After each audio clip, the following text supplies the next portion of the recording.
Hi, Crime Junkies. I'm your host, Ashley Flowers. And I'm Britt. And the story I have for you today is one of the ones that will leave you furious because there should be a conclusion. Police think that they know who did it, but because of a technicality, prosecutors won't prosecute. So two families are left wondering what to do when the people in charge throw their hands up and say there's nothing they can do. And be sure to listen all the way to the end because the cracks in the system have left a predator out there walking free among us. This is the story of Kayla Williams and Heather Higgins.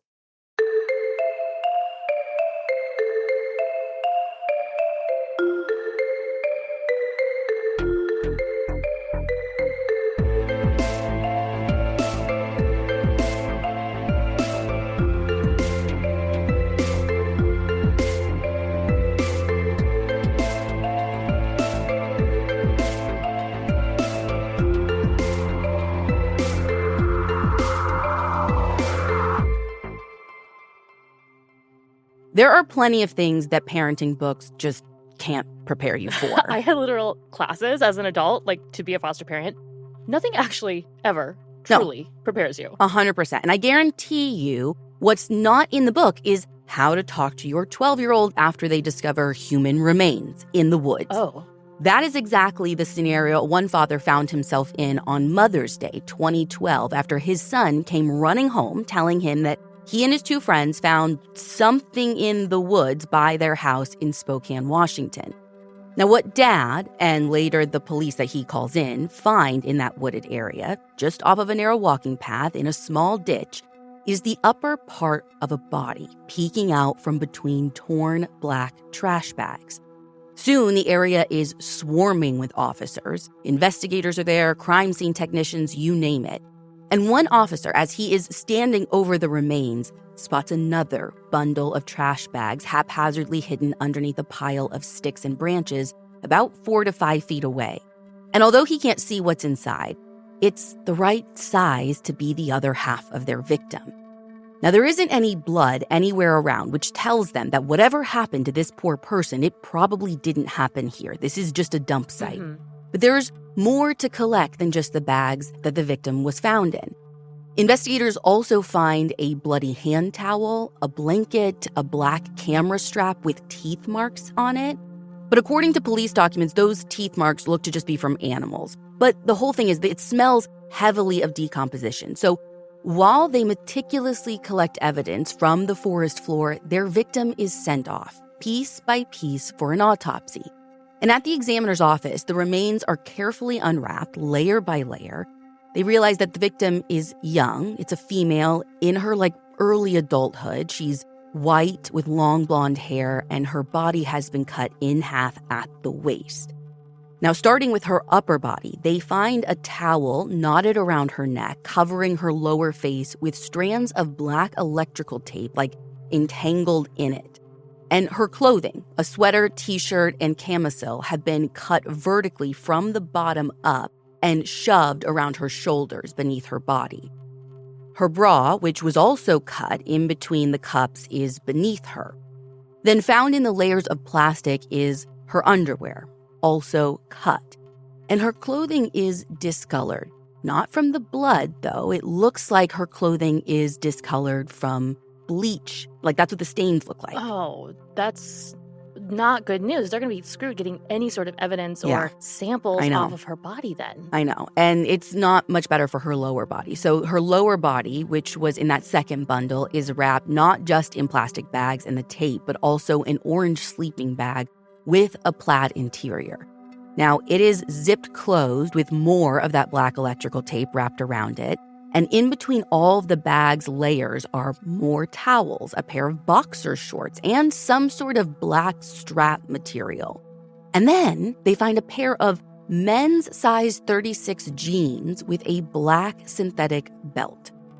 Now, whereas her top half was still clothed, even though it was cut, her lower half is completely nude, save for the socks still on her feet. It's not immediately apparent how long she's been out in the woods or even when she died. I mean, it's been pretty cool in Spokane as winter turns to spring, so despite some decomp and some animal activity, she is relatively well preserved. And it's because of that preservation that they're able to quickly identify her via fingerprints as 20-year-old Kayla Williams. Kayla's not completely unknown to police in Spokane. She'd been arrested before, although I can't really find out exactly what for. And I know at one time she had been reported missing by her brother, which is like a little over a month ago. He reported her missing on April 2nd. But they think that she might have actually been missing for a little while by that point. You see, her family had gotten worried when she didn't meet her mom, Martine, for church a few weeks in a row. Like, the two of them had this routine. Kayla didn't live at home, but she and her mom always made sure to attend church twice a week with one another. Like, this was the thing that provided stability in what was otherwise a pretty turbulent time for Kayla because she'd been struggling with substance use disorder. So, when they finally realized she's gone or report her missing, there had been a little bit of a police search for her, which didn't result in much of anything. And the TLDR of all of it is basically that she had been living with a few people in an apartment. One of those people was including her, maybe current, maybe ex-boyfriend, this guy named Matt. And he was obviously one of the first people that they wanted to talk to. But one of the guys that they were living with said that Matt had moved out of state right around the same time that Kayla went missing. Now, you'll see that if you go out and read about this, but that turned out actually not to be true. They ended up tracking Matt down at the apartment that they all shared just a few days later.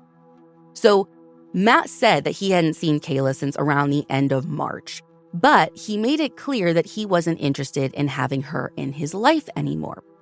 He allegedly also struggled with substance use disorder, and the last time that he'd seen her, he had been trying to avoid anything or anyone triggering. And Kayla was still using at the time, so I guess he told her to leave the apartment. And that, he says, is the last time he saw her. So because they didn't really get anywhere, the search for Kayla ultimately stalled. But her family never stopped looking for her. So on May 13th, that same family is watching the news. Kayla's mom has it on as her husband is getting ready for work, and when she sees a news segment about the body of a young woman being found, she says she, knows instinctively that it's her daughter. And later that day, in another moment that no parenting book can ever prepare you for, she opens the door to investigators there to give her the worst news of her life. And they have so many questions, like when, why, who? I mean, it's something Martine can't stop thinking about as they're finishing her daughter's autopsy. She and investigators are hoping that the results will answer at least some of the questions, but ultimately it doesn't. In fact, it only results in more questions because despite police telling the public that Kayla had signs of significant trauma, despite the fact that she was dismembered, despite noting cut-like defects on her hands and a stab wound on her thigh, despite looking as though she had what looks like bleach poured on her, Dr. John Howard can't determine exactly how she died, so he rules her cause and her manner of death as undetermined. What? I get cause if you can't determine the cause of death. But manner? I know. Okay, my mind is reeling, but does he at least determine if it's actually bleach on her? So as far as the bleach, so not early on, according to the documents we have. I know testing does happen later. Okay. But in that moment, I don't know how much they're even taking the bleach into account, which is like a bananas thing to say. Yeah. And basically, at first, I guess this guy is like, well, she might have overdosed. And maybe someone she was with might have disposed of her body. Which is still a crime, by the way. It is. Not a homicide, though. And also not even, something worth picking apart in my mind because, hi, you can test for drugs. Yeah. So, let's just do that. Let's stop guessing. So fast forward to when the tox screen comes back. It shows that while she did have meth in her system, there wasn't nearly enough to have killed her.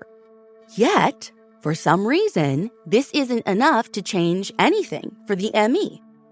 Okay, no overdose, but he still doesn't know the cause. So he doesn't think he can rule on manner, which I have seen trip up so many cases. A lot of times it becomes this finger pointing game where investigators will kind of wash their hands of it. They're like, well, if there's no crime, we can't investigate. Right.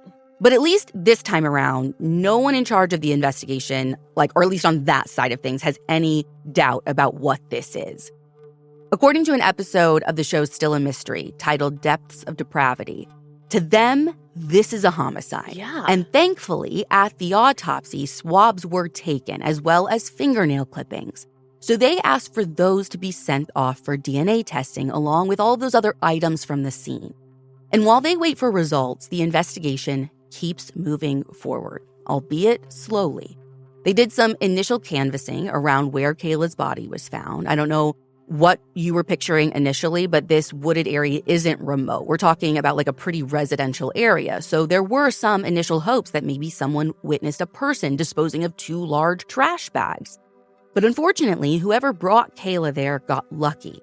The only thing they took away from their door knocking was the knowledge that this is a pretty quiet spot with the occasional disturbance from teenagers partying in the area. Although, for the last couple of months, the usual gaggle of teens haven't been coming around. Some neighbors also mention this older man who they say they've seen before, and he makes some people in the area uncomfortable. But spoiler alert, they end up finding the guy and end up ruling him out. So they decide to focus on the people they know who were connected to Kayla, starting with Matt. Matt mostly repeats what he said when Kayla first came up missing, that he hadn't seen her since late March. But he clarifies that it wasn't that uncommon for her to leave for days at a time, so not seeing her for a few weeks didn't raise too many red flags for him at first. Even though, by the way, it might be worth mentioning, I have her cell phone. That's what he tells police. According to an article in the Spokesman Review, he tells the police that she had left it at the apartment, likely because she had run out of minutes and then just didn't take it with her. A search warrant allows investigators to take a look at her calls and text messages, and they read that one of the last messages she sent was on March 18th to a friend and mentor. This friend says that she last saw Kayla on March 18th as well, and she had been living on the streets after a fight with Matt. The friend told police that Kayla hadn't been doing well, but she was going to try to patch things up with Matt. And did she? Well, that's unclear because I don't know the exact date Matt last saw her. He just says late March, and we tried to talk to him for this episode, but all of our attempts to reach out to him have been unsuccessful. And was her phone really out of minutes or disconnected or whatever? Oh, girl, I wish I had more details around her phone. I just don't have anything. Nothing beyond the information I just gave you has been reported. And anyone we spoke to for this episode couldn't tell us if there was anything else of interest on the phone, if they looked, if they did a full forensic sweep. I got nothing. Mm-hmm. Where we do find something of interest is in all those results that come back from the lab. Now, not everything they sent in for testing resulted in something usable. None of the swabs gave them anything that they could work with at the time. The boxer shorts found at the scene, however, are a different story.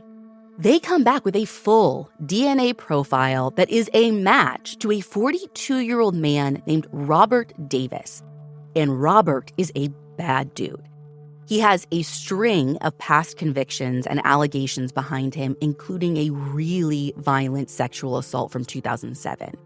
Apparently, that April 2007, he had gone into the apartment of a woman named Dawn, and she reported that he choked her into unconsciousness and sexually assaulted her. According to Thomas Klaus's reporting for the Spokesman Review, she survived, and a sexual assault kit proved his DNA was all over her. But for some reason, he was never officially charged with anything. How is that even possible?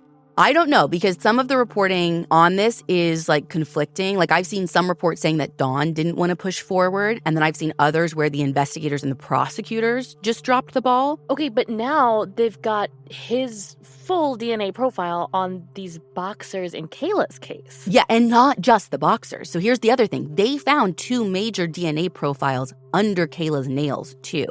And a direct comparison proves that one of those is this Robert guy's. Okay, but then who's the other? Well, the other profile belongs to Matt, which might not be all that surprising. I mean, remember, she'd been talking about patching things up with him to her friend. We know they have a relationship, or had, and we still don't know when she died. So if it was right after she saw him, that might explain it.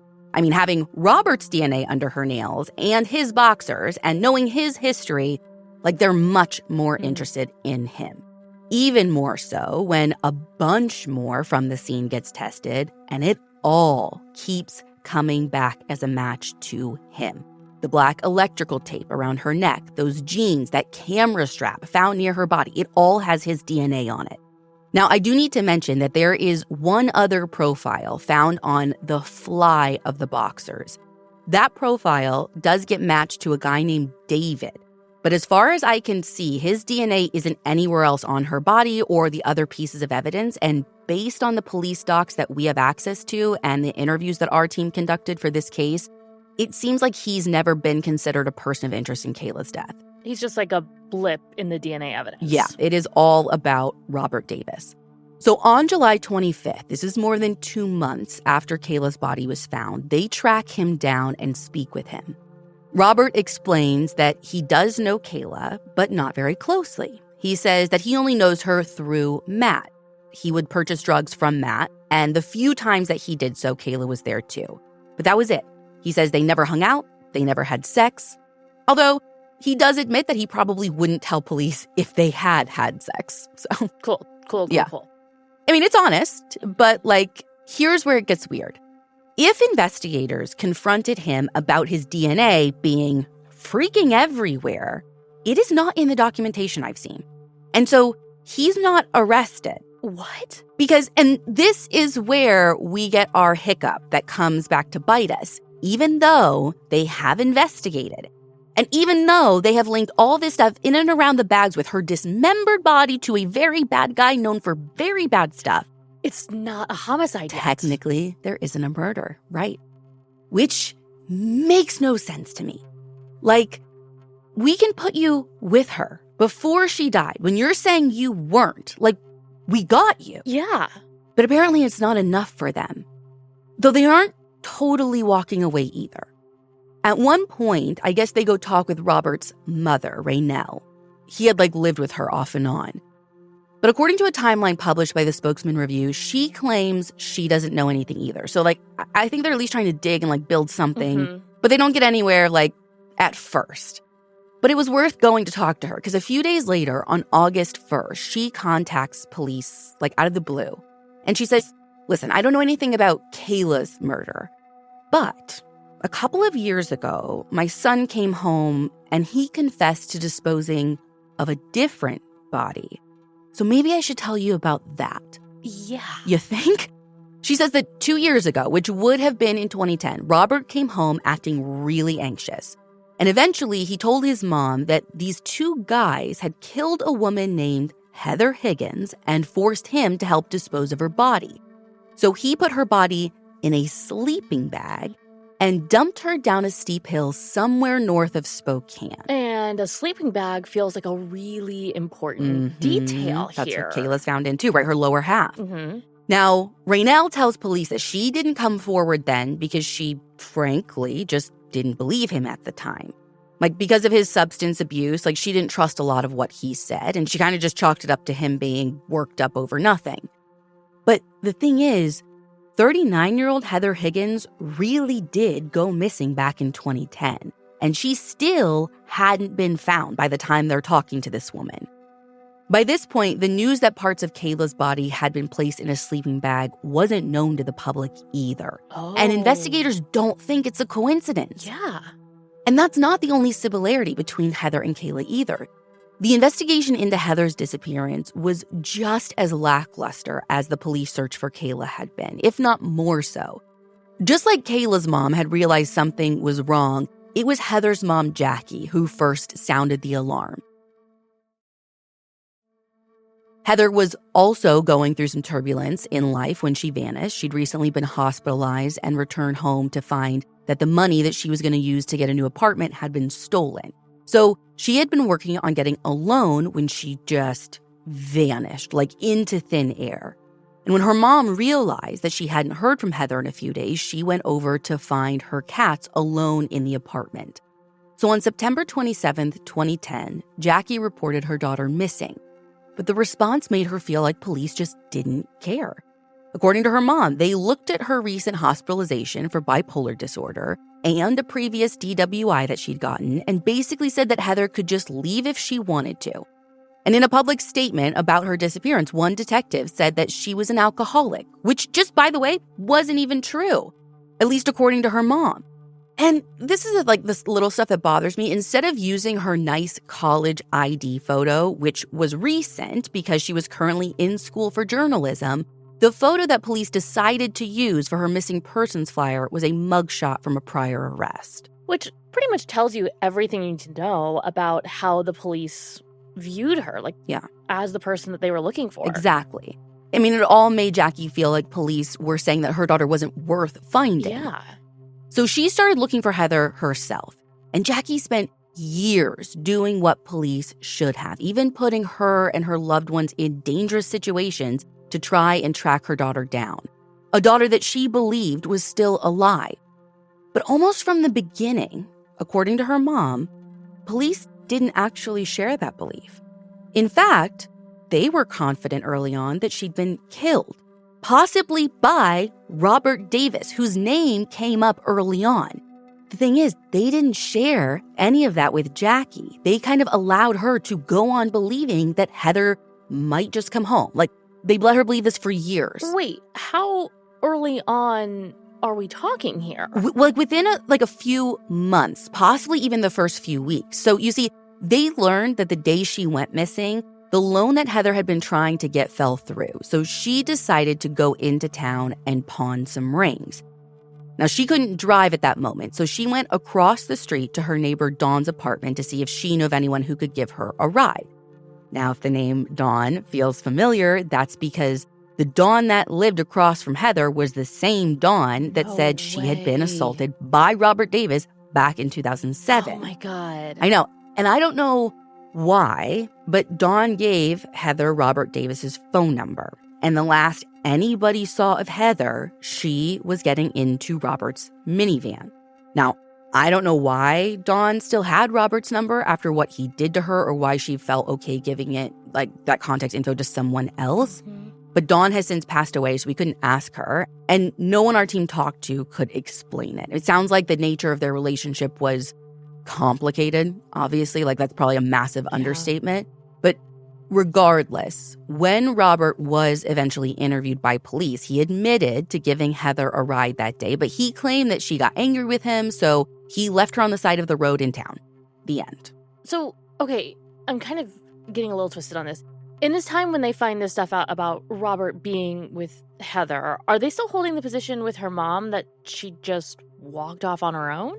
Yeah, this is what's so weird. So this is early on, but they don't give Jackie any updates about this. So, I think they probably told her early on that they thought she was a runaway. Jackie is, on her own to do her own thing. They learn this stuff about Robert Davis, but they don't tell her mom this. Or that they've, if their thinking has changed, they don't tell her. They just let her keep on believing that her daughter might still be out there. And it's not like they aren't in contact with her. Oh. She told our team that she called investigators every single day because she was investigating on her own. So they could have told her, countless number of times that they didn't believe Heather was still out there, but for some unknown reason, they didn't. Now, by the time they got around to talk to Robert, it was months after Heather went missing, and by then, he'd conveniently sold his minivan and had it straight up crushed. Oh, so not just sold it to someone There's no getting in that minivan. Got it. But the thing is, if they had done just a little more digging, they would have found that the rings that she was going to sell that day, those had in fact been pawned, except they weren't pawned by Heather. They were pawned by Robert. But that link wouldn't be connected for years. At the time, police didn't even check the pawn shops. They just let Heather fade. Even when her student ID and a butcher knife were found submerged in a river 3.5 blocks from where Robert was living at the time, they still did nothing. And they still, even then, didn't tell Jackie anything. And now there are 2 women, one still missing, one murdered, directly tied to Robert Davis. But there is no arrest. And both Kayla and Heather's families are left to try and fit together the pieces. By now, according to Kayla's mom, Martine, they're at least aware of each other, but they never really connect. They're trying to navigate their grief and a system that feels like it's not on their side. That is until early 2013, when a new detective is assigned to Kayla's case. His name is Mark Burbridge, and as he's reviewing her autopsy, he can't believe what he sees. The autopsy report is sparse, and as Detective Burbridge is comparing the report to the photos that he is seeing of Kayla's body, he can't make sense of it because the original report doesn't contain any mention of the dozens of sharp force wounds that he is seeing. Or, by the way, the shoe prints on her chest and leg, or the defensive wounds, or the bruising around her wrist like she had been restrained. So he's confused, to say the least, and frustrated. So according to police docs, he tries to go to Dr. Howard, like wanting clarification. I mean, probably really an explanation. But it takes months before Dr. Howard will even speak with him. And when they're finally face-to-face, Dr. Howard is super defensive. He even says that Detective Burbridge is being rude and goes so far as to ban him from the medical examiner's office. What? Yeah, which is not the reaction Burbridge was expecting. But he's not going to give up. Something isn't right here. So he meets with the Spokane County prosecutor, this guy named Jack Driscoll. But Jack isn't much help either. He basically says that he's not going to go against what Dr. Howard ruled because if he goes on to say that Dr. Howard's ruling on Kayla's case was wrong, like that's going to call into question all of his other rulings and like open up this can of worms. Am I the only one who thinks that's maybe like a good thing? Yeah. I mean, if only if it were that straightforward, right? Like, so to me and you, yes, this is a good thing because if he's making mistakes or doing things in error, like we should correct those things. Yeah. I mean, if you're missing stab wounds, like you would think Spokane County would want to, I don't know, take care of that. Yeah. But doing that unravels God knows how many convictions, which, again, they might be convictions that are actually, like, needed. No one's like, and it's going to take a lot of work. I mean, no one's saying this is going to be easy to do. But to Detective Burbridge, like, it needs to be done. Yeah. And he thinks that all of this, like, they're just more interested in protecting their people, securing their convictions, their image, whatever, than actually protecting the general public. Doing their job. So he decides to pay a doctor from Seattle to review the autopsy results. And in the meantime, on July 8th of 2013, he conducts a follow-up interview with Robert Davis. At this point, Robert has moved to Coeur d'Alene, Idaho. And he says pretty much the exact same thing. He never had sex with Kayla, he didn't kill her, and he did not dispose of her body. He's still saying this even when he's finally confronted with all of the DNA. Still denies killing her, still denies disposing of her body. Even denies being at the crime scene. Like, this dude doesn't give an inch. So they let him go. Now, on December 31st, 2013, the autopsy results from Seattle come back, and this one could not be more different.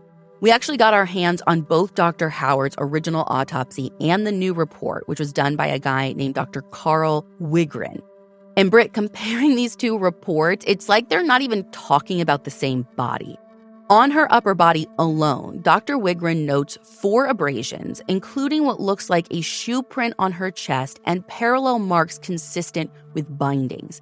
There are 18 sharp force wounds, 16 of which are concentrated on her hands and lower arms, as if she was trying to, defend herself. And there are 50 contusions, also consistent with defensive wounds, including a black eye. And on her lower half, he notes 6 abrasions, including a shoe print on her left thigh, 9 sharp force wounds, and 48 contusions consistent with defensive wounds, which is, wild to me that we're still saying undetermined. Undetermined manner of death. It, defies logic to I know. me. And, listen, Dr. Howard's report talked about, some defects, on her hands and fingers. He points out some, cut, defects on her left hand and thumb, 4 of those. And then, obviously, he, notes the wound where she's cut in half. And he makes a note of a stab wound on her thigh, which appears in both reports. But there's, shoe prints on her thigh, shoe prints on her chest. Dude, he had nothing about her having a black eye. He had nothing about her, the injuries on her lower arms or her legs. And what sticks out to me is, the sheer enormity of the wounds in this second autopsy compared to the first. Again, it feels like you're looking at reports for two different victims. Yeah. And this second doctor, he also notes that he sees no documentation showing internal exams to fully rule out sexual assault. Oh, and by the way, they did eventually do some testing to see if the stuff that the staining was actually bleach, but ultimately that came back inconclusive. It doesn't really fall into these reports, but it's worth noting. And this second doctor, he like the first, he couldn't determine a specific cause of death. But based on everything he's seeing, this second doctor, this Dr. Wigren, says there's no way this isn't a murder. Right. So armed with this new report, Detective Burbridge goes to the deputy prosecutor, who in turn brings the findings to Dr. Howard, the first ME.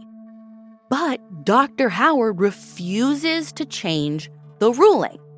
And his reasoning is that he can't rule out an overdose as her cause of death. Hold up.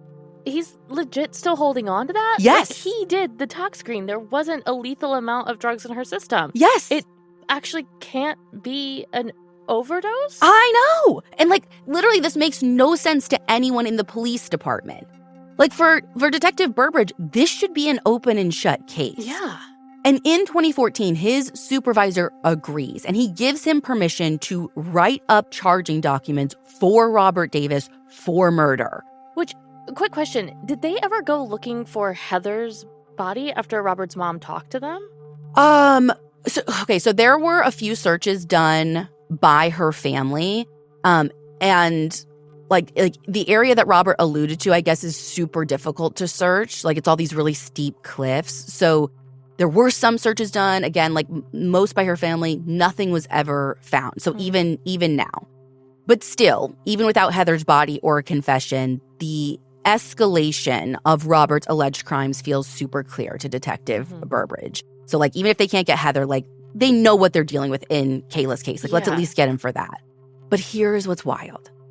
Still, with everything they have, and no matter how clear it feels to the detectives, to the people in the police department, you, me, our listeners, prosecutors refuse to press charges. What else do they want? What else could they possibly need, Ashley? The word frustrating, it doesn't even cover it. It doesn't cover it for how I feel, certainly not for how Detective Burbridge is left feeling. He is straight up angry. Kayla's family is angry. And that anger only intensifies when on June 21st, 2014, another woman comes forward saying that she has been attacked by Robert. On the evening of the 21st, a woman we'll be calling Sasha was alone in her trailer in Coeur d'Alene, Idaho, when Robert entered unexpectedly. Now, she knew who he was. He had been hanging out with a friend of hers. But him showing up unannounced without her friend was strange. Sasha said Robert proceeded to attack her, choking her until she passed out several times. And each time she woke up, Robert was sexually assaulting her. And in her gut, she knew that Robert was going to kill her if no one stopped him. Now, thankfully, true hero of the story, her dog was there with her, and this dog began attacking Robert, which is what Sasha believes made him stop. And when she woke up again, according to the court docs, he was running out the door. Now, thankfully, she didn't suffer any serious physical injuries, and she was easily able to identify Robert as her attacker. So he gets arrested and originally charged with first-degree attempted murder and burglary, though he pled down to burglary and battery with intent to commit rape, and he ended up getting a sentence of 15 years with the option of parole much sooner. Now, it's not much time, but while he's in prison, Detective Burbridge has a little more breathing room to, get this right. And he gets an early win when the deputy prosecutor tells Detective Burbridge that they're finally going to consider getting another opinion about Kayla's autopsy. Wait, why can't they use Dr. Wigren's? Because they say because Dr. Wigren wasn't an official ME, like he runs a private practice called Wigren Forensic. So he can do autopsies. And he served as the associate medical examiner for Snohomish County for a couple of years. It's not like he's just making up his certification. But they want someone with the actual legit title, yes, medical examiner to give their official stamped opinion. Yeah, bingo. Which sounds fine, but great, whatever. Mm-hmm. Until 3 days later. That's when the deputy prosecutor says, you know what? Actually, never mind. That's not happening. Oh, and don't even bother asking why, because the deputy prosecutor doesn't give a reason. Cool. Yeah. So in a last-ditch effort to try and get something, investigators try to interview Robert Davis again. However, he asks for a lawyer and refuses to talk. And that ends up being Detective Burbridge's last attempt to get answers. Because in 2015, he's taken off the case and moved from major crimes to the Special Investigations Unit, which primarily manages drug investigations. Why he's removed? Unclear. There's speculation and rumor, mostly stemming from his unyielding pressure on the prosecutor's office. But as with any change of leadership in a case, momentum gets lost when he gets moved. Knowledge gets lost. Mm-hmm. Kayla and Heather's cases have both had numerous lead investigators assigned to them over the years, each having varying levels of success getting new information. And by this point, Jackie, who's Heather's mom, does know that police believe her daughter was killed. Again, I don't know when it happens or how it happens, but by this point she knows. And even though charging documents are again brought to the prosecutor's office for Kayla's homicide on February 9th, 2017, those charges, again, do not get approved. And the reason is that the prosecutor's office cites is a need for more evidence. But all the shadiness, all the dodging of charges, all the protection of the ME's office, that gets challenged in April of 2017, because that's when the Washington Department of Health launches an investigation into the medical examiner's office. You see, they'd received complaints from numerous families who claimed that Dr. Howard and his co-ME, Dr. Sally Aiken, have a history of incorrect rulings when it comes to cause and manner of death. You see, according to more of Thomas Klaus's reporting, Kayla's case is one of several that are brought up in the complaint. Others include Brenda Thurman, who was shot by her husband in what was initially ruled an accident. And then there's Dr. John Marshall, who was found in the Spokane River with what looks like bruising from being beaten. His death, originally ruled an accident too. Sarah Schmidt was also found in the Spokane River with bruising on her ankles that looked a lot like ligature marks. Her death is ruled a suicide. And then there's Cindy Lou Zeppenfeld-Bergen, whose body was found wrapped in plastic on the side of the road in Idaho after she filed for a protection order to escape domestic violence. Spokane ME did the autopsy and ruled her cause of death as a heart attack and therefore ruled her manner of death as natural. Just to be clear, she was found wrapped in plastic. You got it. Now, of course, the county commissioner makes a statement saying that the county stands behind its MEs, even before the investigation gets underway, which is a little wild to me. Let's let the process do its thing.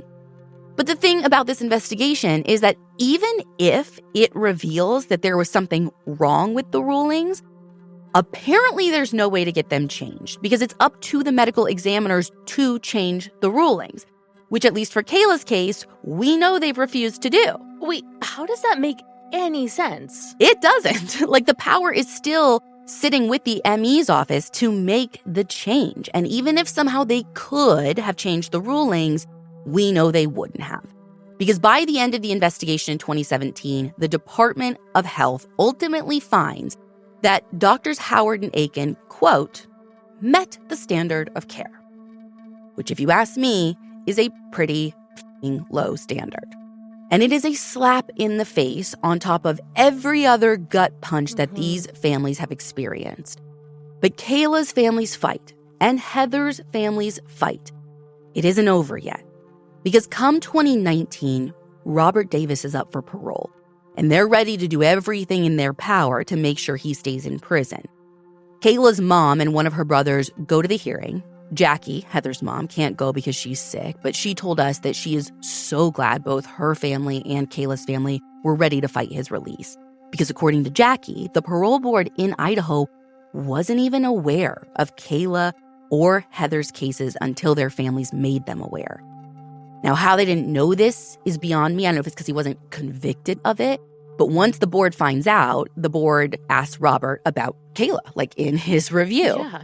And according to Martine, Robert got mad when they asked. She told our team that his face got bright red. Veins were popping out of his neck.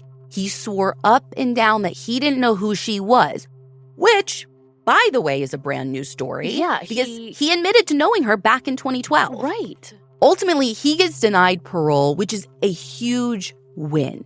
And Jackie told us that a woman on the parole board promises her and Kayla's family that they will be notified next time he's up for parole, which they're all for, right? They're going to fight this. They want to keep him in prison for as long as possible to keep him off the streets and to give investigators more time to build their cases, and hopefully they can get him once and for all. If they're working the cases, that is. Right. Because the families don't know. By this point, the investigations into both cases have changed hands so many times, it's difficult for them to keep track of who's in charge and what they're doing. Still, though, this was one of the first wins they've had in a long time. And then another one comes in 2021 when both Dr. Howard and Dr. Aiken retire. So a new medical examiner, Dr. Veena Singh, is appointed. And she begins revisiting several of the previous Emmys' rulings, including Kayla's. In possibly the biggest victory her family has gotten, Dr. Singh changes Kayla's manner of death from undetermined to homicide. Finally. And Kayla's isn't the only case that's amended either. According to Haley Gunther's reporting for KQH, Dr. Singh has changed the ruling on 4 of Dr. Howard's cases. Which, by the way, huge shout out to Haley. She was a huge help in setting us up for success on this story. She made a lot of connections for us. Anyway, it's difficult to describe the feeling of relief that washes over the family when they hear this news. It is the first step in a long journey ahead of them, but it is the step that they've been fighting for years. And maybe now, finally, things will start falling into place. Except it's never that easy, is it? Because when charging documents are again brought forward to the prosecutor's office in 2022, they get denied. And in mid-2024, the family's worst fears come true. Robert Davis is let out on parole. By the way, they got no warning about that. No chance to stand before the parole board and fight to keep him off the streets. Right. Since 2024, their cases have again been reassigned as the most recent investigator retired. And both families continue to try and fight for justice, although the fight is getting harder the longer it goes on. Heather's mom, Jackie, described living with the pain and the unknowns as a life sentence. Instead of the person responsible for her daughter's disappearance serving time, she feels like she is. And Kayla's family worries that they'll never get to see the day when justice is served for everyone who might be involved with Kayla's murder. Kayla's mom, Martine, believes Robert was one of the ones responsible, but she can't help but wonder if someone closer to Kayla may have known what happened and maybe won't come forward for some reason. It's a question that has haunted her for years. Well, and Robert's mom's story mentions 2 other guys. Is it possible that he's working with other people, or other people know more about this? I don't know if there are other people involved. Again, Kayla's mom seems to think so. I think the way that police view, at least what I picked up, is they think that he did something to Heather. I don't think they think he was just there when a body was disposed of. Right. That doesn't mean that no one else was involved, but they just think he's far more culpable than just being a bystander. Now, there have been no more official searches to find Heather's body. Like I said, it's difficult terrain where he said she was, so it's going to be difficult to search. And that's part of the reason Jackie and her family would be out there doing more, but they literally can't. And without concrete answers, she's left in limbo, or that prison, as she says. Both moms are. Answers and justice feel so close, but still out of reach. And they have to live with the knowledge that their daughters were killed, but the system that is supposed to get them justice has just refused to do so. But that grief and frustration is not how either mom wants to remember their girls. Jackie called Heather the defender of the defenseless. She had a heart of pure gold, going out of her way to help those experiencing homelessness. Like I said earlier, she was in school for journalism. She wanted to tell people's stories. And I can't help but wonder where that career would have taken her. And Martine wants Kayla to be remembered as the vivacious, strong-willed young woman with an infectious laugh who dreamed of a career where she could just help people. When she went missing, Kayla was working on getting her GED with dreams of going to nursing school. And there was so much she wanted to give of herself, but she never got the chance to. One thing is clear. Something needs to change. In the family's opinion, it's the prosecutor. Today, that prosecutor is a man named Larry Haskell. Now, we tried to get in touch with his office, but since it's an open case, they said they wouldn't comment. Just about everyone we spoke to for this episode feels that the prosecutor's office won't take this case because it would mean admitting that the original autopsy report from Dr. Howard was incorrect, which would call into question hundreds of other rulings. It would likely cost the city millions, but in my opinion, that's a small price to pay. How many more cases are there like Kayla's where the ruling was wrong? How many dangerous people are still out causing harm? And on the flip side, there could be innocent people sitting in prison. Like, the problem goes both ways. Totally. This case is solvable. I said it at the beginning. And enough time has passed that maybe people who didn't feel like they could come forward in 2010 or 2012 might feel safe to do so today. So we're going to have contact information for the Spokane PD in our show notes if anyone out there knows something about the disappearance of Heather Higgins or the murder of Kayla Williams. And here is my warning to everyone. Robert Davis is still out there. He is living in Iowa while he's on parole with an ankle monitor, according to Kayla's family. An ankle monitor that they say they had to ask for, by the way. They live in fear that he will strike again, and they pray that the right person will do the right thing to get him off the streets. But in the meantime, Crime Junkies, this is where you come in. Kayla and Heather's families have been fighting for over a decade for justice. They've lost trust in the people that are supposed to fight for them. So if you want to join in on that fight, my recommendation is to contact the Washington State Attorney General and ask for a review of Kayla and Heather's cases. Nick Brown in his office oversees all of the prosecutors in the state of Washington. And if there is one person who can get things moving in the right direction, it would be him. So we're going to have that contact information in the show notes as well.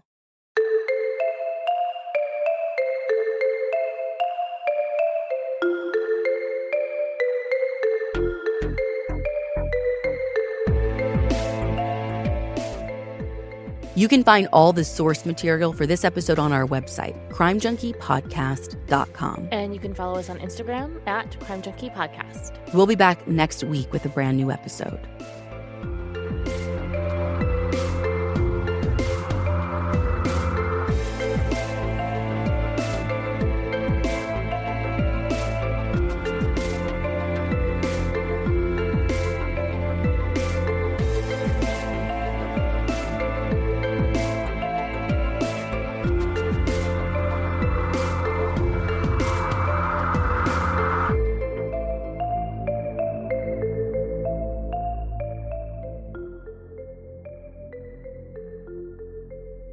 Crime Junkie is an Audio Chuck production. So, what do you think, Chuck? Do you approve?